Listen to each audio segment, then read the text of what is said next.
Nou, wat heel erg veranderd is dat voorheen hadden wij een collectie Europa, die stond eigenlijk op de begane grond. En we hadden een collectie Azië en die stond op de eerste verdieping. Die waren compleet gescheiden.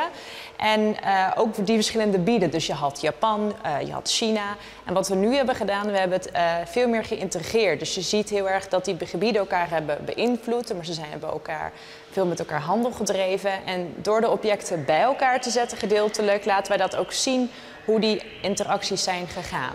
Het hele museum is onderhandennaam. We hebben bij alle zalen is er eigenlijk gezorgd dat bepaalde objecten worden echt uitgelicht en daar wordt een verhaal bij verteld.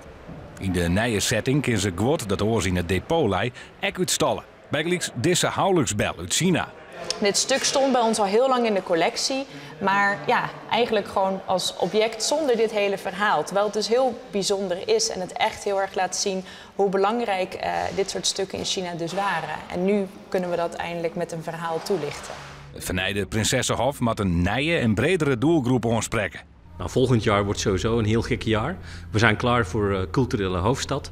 We zijn heel benieuwd wat dat brengt. En natuurlijk hopen we van harte dat we van die mogelijk nieuwe bezoekers ook heel veel bezoekers vasthouden voor de tijd daarna.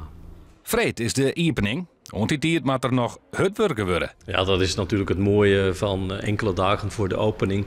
Dan lijkt het af en toe nog wel eens chaotisch. Maar we zitten in een strakke planning, maar in goede planning. En we redden het voor de opening van vrijdag.